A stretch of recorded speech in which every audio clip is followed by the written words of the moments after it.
All right, let's dive deep into Sterling and Wilson, Renewable Energy Limited, Swirl. Swearelel, you probably know them, Yeah. a global solar powerhouse. Yeah. They build those massive solar farms, and they keep them humming. Right. But we're not here to geek out on solar panels. Ah. We're cracking open their Q3 FY25 results, and trust me, things get interesting. Absolutely. We've got a whole stack of sources for this one. Their official announcement to the stock exchange in India, a flashy investor presentation, even what looks like someone's podcast notes. So we're covering all our bases here. That sounds good. The headline, Yeah. highest quarterly revenue since the pandemic. Wow. Now, you might think celebration time.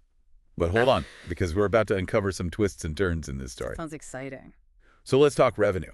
A 215% jump year over year, Yes. hitting a massive euro 437 crore. That's some serious growth.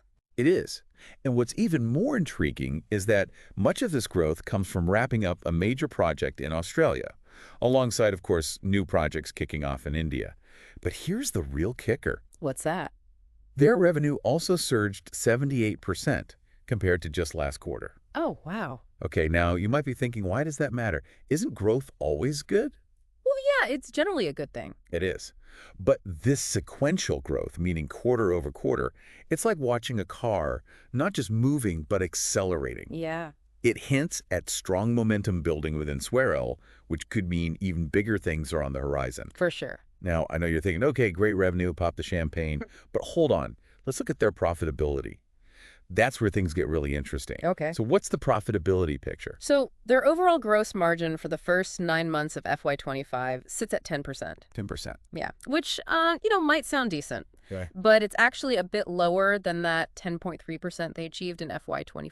Okay, so a slight dip. Is that cause for concern? Well, it depends how you look at it. Yep. You see, their domestic EPC margins are actually improving. They're getting closer to that sweet 10% target.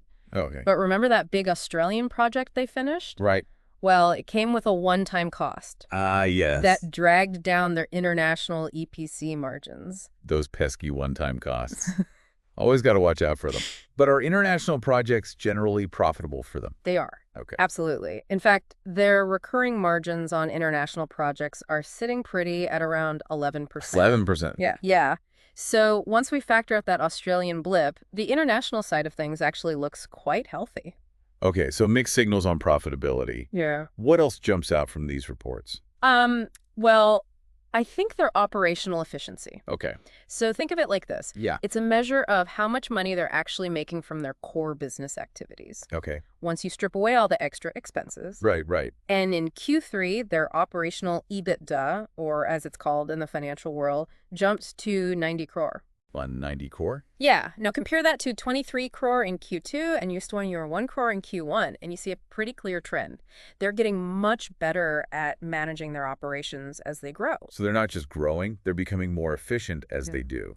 That has to be a good sign, right? It is. Okay. It means they're keeping costs under control, even as their revenue skyrockets, which is, a strong indicator of future profitability. Yeah. But here's something I bet you wouldn't expect with all this growth. What's that? Their net debt actually went down this quarter. Down. By a cool 150 crore. Wait a minute, they're growing like crazy and their debt is going down. How's that even possible? It's a combination of, some smart financial moves. Okay. First, they received 109 crore from the Shapoorji Pallonji Group, SP Group. SP Group. Yeah, as part of an indemnity agreement. Hold on. Indemnity agreement. Sounds complicated. Can you break that down for me? Yeah, sure. Imagine you and a friend accidentally break a window while playing catch. An indemnity agreement is like a promise from your friend to pay for that window so you don't have to. Oh, okay. In Swearel's case, this agreement with SP Group essentially covers them for certain costs related to past projects. Got it. Yeah. So this payment from SP Group gave them some breathing room financially. Right. What's the other reason their debt went down? Well, they actually generated positive cash flow from their operations, meaning they brought in more cash than they spent. Okay. This, combined with that indemnity payment, allowed them to pay down some debt. Okay. Which is, pretty impressive for a company in their field. Yeah. These big EPC projects usually gobble up cash. Right. So seeing them reduce debt while expanding, it's a sign of smart financial management. All right. So we've got booming revenue, Mixed signals on profitability, improving efficiency, and surprisingly good debt management. Yeah. What's next in our deep dive into Swear RL? Well, it's not all smooth sailing. Okay. Remember that ambitious revenue target they set for themselves? Uh-huh. They've had to adjust their sales a bit because of some unexpected delays. Oh, yeah, they were aiming high. What happened? Did they hit a major roadblock? Not a roadblock exactly, Yeah. but definitely some speed bumps. Okay. It turns out there have been delays in land acquisition and getting transmission infrastructure in place for some of their projects in India. So it's not Swearell dropping the ball, but rather their clients facing these hurdles. Precisely. Okay. And these delays have, forced them to push back some project timelines, which impacts their overall revenue projections. Does this mean they're scrambling for more funds to keep things on track? No, actually, they've made it clear they don't need additional funding for the next quarter. Okay. Seems like they're confident in managing with their existing resources. So what's their new, more realistic revenue target for Q4? Well, they're now aiming for 2,300 to 2,500 crore. This number is going to be really telling. Yeah. It'll give us a better sense of how these delays are truly impacting their projections and what we can expect from them in the future. Okay, we've covered a lot of ground already. The revenue surge, the ups and downs of profitability, their operational efficiency, and even that unexpected debt decrease. But is there anything else brewing in the world of Swearell that has you particularly intrigued? You bet there is. Okay. This is where things get really interesting. Okay. There are whispers of some major deals on the horizon. Right. Deals that could completely change the game for Swearell. Okay, you got my attention. Yeah. What kind of game changers are we talking about? Well, the biggest one is a potential deal with Reliance Industries. Reliance Industries. Yeah, Swearell has already completed a few pilot projects for them and is now in advanced discussions for much larger contracts. Reliance Industries. Wow, that's a major player in India. Yeah, Landing a significant contract with them would be huge for Swearell. absolutely. And then there's the Nigeria project, which is still on the table, although it's taking its sweet time to finalize. So these potential deals are the wild cards in Swearell's hand, They are. potentially catapulting them to a whole new level. Exactly. And these are the factors we need to watch closely. If they manage to secure these deals, it could significantly alter Swearell's trajectory in the coming years. Right. All right, so we've uncovered some fascinating insights from these reports, but what really stands out to you? Well, What are the key questions that are swirling in your mind after this deep dive? those client-driven delays really have me thinking. Yeah. How can Swearell ensure smoother project timelines going forward? Is there anything they can do differently in terms of operations or even their contract negotiations to, minimize these external risks? That's a great question. It's one thing to manage your own operations, but how do you anticipate and mitigate delays caused by factors outside your control? Exactly. And here's another thought. They've been incredibly selective with their international projects so far, Right. focusing on just a few key markets. Yeah. Is that the right strategy in a global renewable energy market that's growing so rapidly? Mm-hmm. Are they potentially missing out on other lucrative opportunities by playing it so safe? That's a good question. It's a classic dilemma, balancing the allure of global expansion with the need to manage risk and ensure profitability. Right. It seems like for Swearell, choosing the right path forward is going to be crucial for their continued success. Absolutely. Okay, folks, before we get too far ahead of ourselves, let's recap what we've learned so far. Okay. Swearell is riding a wave of growth, demonstrating financial smarts, increasing operational efficiency. Yeah. But those client-driven delays pose a real challenge, They do. and figuring out how to navigate those external factors is going to be key for them. For sure. So here's the million-dollar question for you to ponder. With these mega deals, like Reliance and Nigeria potentially in play, is Swearell on the verge of a major breakout? Or is a more cautious, calculated approach the better way forward? Well, it's a tough question. It's a question of balancing ambition with prudence. Exactly. They've clearly got their sights set high, Right. but managing risk effectively will be crucial to their ultimate success. All right, before we jump into part 2 of this deep dive, remember that this is just the beginning of your exploration. To really grasp the full picture, think about looking into the competitive landscape in solar EPC, or even diving deeper into the intricacies of the Indian solar market. There's a whole world of knowledge out there waiting to be discovered. Absolutely. And speaking of the Indian solar market, their investor presentation actually revealed something pretty interesting. Oh. A whopping 80.8% of their current order book comes from India. Hmm. That's putting a lot of eggs in one basket. But I guess it makes sense given that India's solar market is booming around. It is. Yeah. India is one of the fastest growing renewable energy markets globally, and Swear Ariel has a proven track record there. Right. They've secured major contracts with both private companies and those big government-backed entities. They've even managed to snag repeat orders from some of those major players, Yeah. which speaks volumes about their credibility. It certainly does. It highlights their ability to deliver on promises and execute projects effectively. Yeah. But it also makes you wonder, What's that? what if something happens to that Indian solar market? Okay. What if growth slows down or new regulations throw a wrench in the works? Right. Would Swear RL feel the impact? That's a great point. It always pays to consider those what-if scenarios. Right. And it seems like diversifying their revenue streams would be a smart move. And that brings us back to those potential international deals we were talking about earlier. Exactly. Yeah. Landing a big contract with Reliance Industries could be a significant step towards diversifying their income. Right. And let's not forget about the potential for growth in their O&M business, O&M. the part where they keep those solar farms running smoothly. Right. While it's a smaller piece of their revenue pie right now, it offers a steady and predictable income stream. It's like the gift that keeps on giving. It is. They build these massive solar farms, and then they have a built-in business to keep them operating efficiently. Precisely. It's a smart strategy. Yeah. Now, another thing that topped up in both the earnings transcript and those podcast notes is a lot of curiosity about Swear Ariel's debt situation. It's a valid question, especially considering how quickly they're growing. Right. These large-scale EPC projects often require a significant amount of debt financing. They do.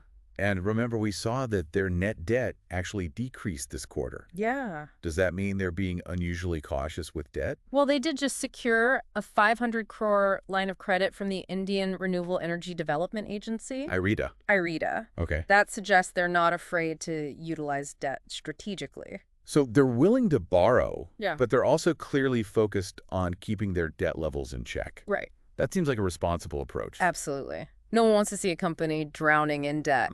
And let's not forget that they also received that 109 crore indemnity payment from SB Group, which further helped reduce their debt burden. Right, but those indemnity payments are tied to specific past projects. Yeah, They're not a recurring source of income they can rely on forever. that's true. To manage their debt sustainably in the long run, they'll need to generate strong cash flow from their core operations. Yeah. And that's where securing those big new contracts with Reliance Industries, Nigeria, and others becomes even more crucial. Those mega deals could have a major impact on their financial health, both positive and potentially negative. Yeah. It'll be interesting to see how they manage the financial complexities of those projects if they do come through. For sure. Okay, let's shift gears for a moment and talk about competition. One of the analysts on the earnings call brought up the potential impact of increased competition, which got me thinking. What does the competitive landscape actually look like for Sway-RL? Well, it's a crowded field Okay. with both domestic and international players vying for those lucrative solar EPC contracts. So what sets Swirl apart? What's their secret sauce? Well, they've built a solid reputation for quality execution and delivering projects on time, Right. which is critical in this industry. Clients need to know that their projects will be completed as promised without costly delays. Especially when you're talking about massive solar farms where time really is money. Exactly. And Swirl has a proven track record of handling these complex, large-scale projects. Okay. They've also emphasized their global reach and experience, having completed projects in over 20 countries. So global experience, a strong track record in India, and a focus on operational efficiency. It seems like they've got a solid recipe for success. They do. Okay. But remember, it's a dynamic market. Yeah. With new players emerging all the time and existing players constantly evolving their strategies. Competition is never a static game. Exactly. So Swell needs to stay ahead of the curve, constantly innovating and adapting to stay competitive. For sure. Now, before we wrap up this part of our deep dive, I wanted to touch something that caught my eye in those podcast notes: sustainability. Ah, yes. The heart and soul of the renewable energy sector. Exactly. What specifically piqued your interest? These notes mention something about Sterling and Wilson incorporating sustainability and green energy initiatives into their financial strategy. Okay. Is that just marketing jargon? Or are they truly walking the walk? It's an important question and one that deserves a closer look. After all, simply building solar farms isn't enough. Right. A truly sustainable company needs to embed environmental and social considerations into everything they do, including their financial decisions. So how can we assess whether Swearell is truly integrating sustainability into their financial strategy? What should we be looking for? Well, we can start by examining their disclosures and reports on environmental, social, and governance factors, often called ESG. ESG. Do they have clear goals and metrics for reducing their own carbon footprint? So it's not just about the clean energy they're helping generate, Yeah. and also about how they run their own business. Exactly. We can also delve into their supply chain practices. Okay. Are they sourcing materials responsibly?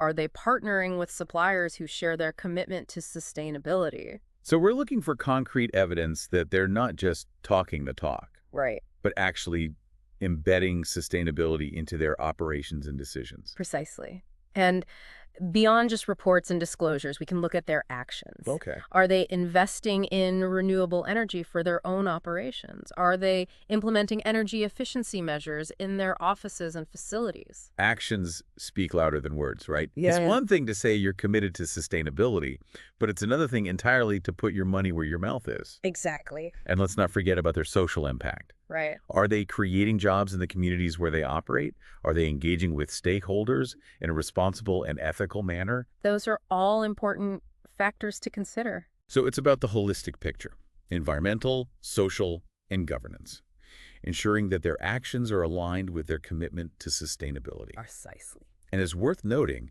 that investors are increasingly paying attention to ESG factors when making investment decisions. They are. Sustainability is no longer just a nice-to-have.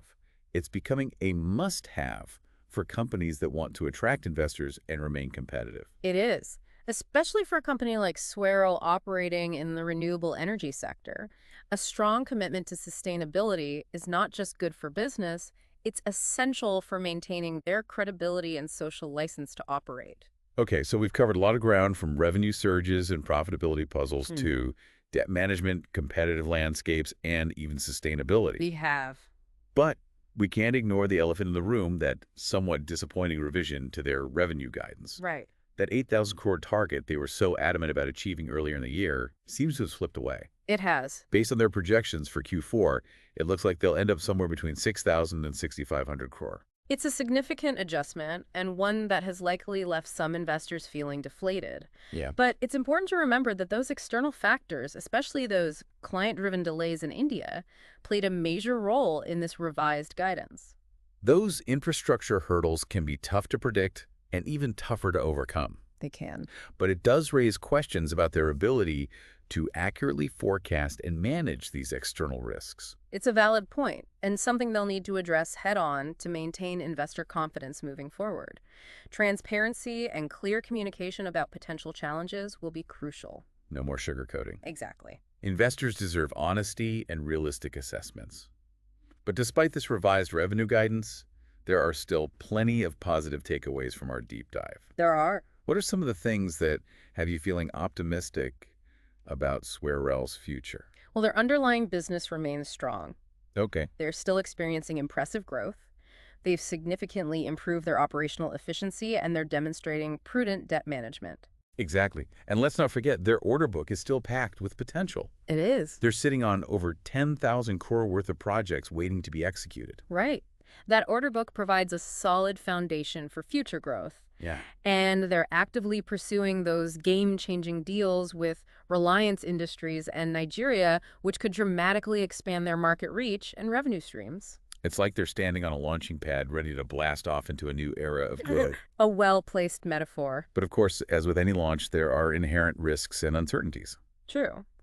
But based on what we've uncovered in this deep dive, it seems like Swearell has the expertise, the financial discipline, and the strategic vision to navigate those challenges and reach for the stars. I agree. They're definitely a company to watch closely. Now, before we launch into the final part of this deep dive, let's take a moment to appreciate the incredible complexity of the renewable energy industry. Yeah. We've only scratched the surface here, but it's clear that this sector is dynamic, multifaceted, and filled with both challenges and opportunities. It is. It's an industry that's constantly evolving, driven by technological advancements, policy shifts, and the ever-growing urgency to transition to a cleaner energy future. And that's what makes it so fascinating to analyze. It is. So, as we move into the final act of this deep dive, I encourage you to keep those broader industry dynamics in mind.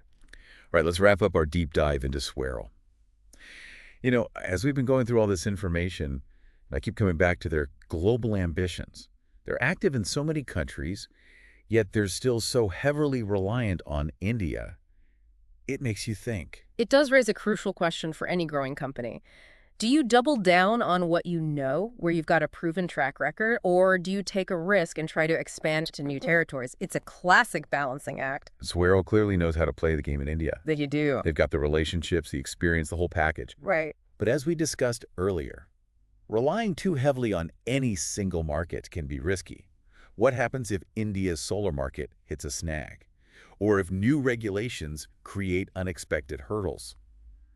Diversifying their revenue streams could be a powerful way to mitigate that risk. Absolutely. And those potential international deals with Reliance Industries, Nigeria, and others could be the key to unlocking that diversification. Yeah. It's not just about chasing every opportunity that comes their way, though. They've talked about a strategic focus on Europe and the Middle East, both regions, with booming renewable energy sectors. Right. So they're being selective, choosing their battles carefully.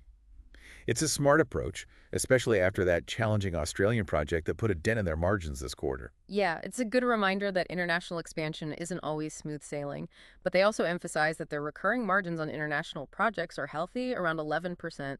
So it seems like it's not about avoiding international expansion altogether, but rather about picking the right projects, ones where they have the expertise and resources to succeed. Strategic expansion, not just aggressive expansion. That seems to be their motto. Yeah. Okay, let's step back for a moment and think about the bigger picture. We've been laser-focused on Swirl's financials and strategies, but what does their story tell us about the renewable energy sector as a whole? Well, Swirl is a fascinating case study. Yeah. Their growth mirrors the increasing global demand for clean energy. Right. But their challenges, navigating those client-driven delays, facing competition, managing finances carefully, those are all realities that other players in the renewable energy space are grappling with, too. Exactly. It highlights how interconnected everything is. Mm. Swirl's success is intertwined with the growth of robust infrastructure, supportive government policies, and access to financing for renewable energy projects. It takes a whole ecosystem to make this transition to a cleaner future happen. Right, it does. And Swirl is a crucial player in that ecosystem. They're the boots on the ground, building the solar farms, installing the wind turbines, coming up with innovative technologies.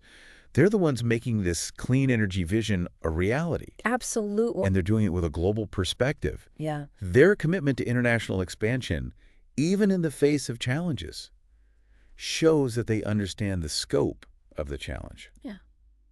This isn't just about India. It's about the entire world. Yeah. It's inspiring, isn't it, to see a company like Swirl stepping up and taking on this global challenge. But it's not just about technology and strategy. It's about the people, too. Absolutely. It's the engineers, the project managers, the technicians, everyone at Swirl working tirelessly to make this clean energy future happen. They're the driving force behind this transformation. Right, they are. It's a good reminder that behind all the financial figures and market analyses, there are real people dedicated to building a more sustainable world. And as we wrap up this deep dive into Swirl, I want you to walk away with this thought. Their story, with all its complexities and nuances, is just one chapter in the much larger story of the global transition to renewable energy. It's a story that's still being written. And the ending of that story isn't predetermined. It depends on the actions of companies like Swirl, of policymakers, of investors, and of individuals like you and me. The future of this industry, and indeed the future of our planet, hinges on our collective commitment to building a cleaner, more sustainable world. So as you go about your day, think about the role you can play in shaping that future. Maybe it's supporting renewable energy initiatives, advocating for policies that accelerate the clean energy transition, or making choices in your own life that reduce your carbon footprint. Every action, no matter how small, contributes to building a brighter future. This deep dive has been your launchpad. Now it's time for you to explore further. Stay curious, keep learning, and let's create that brighter future together.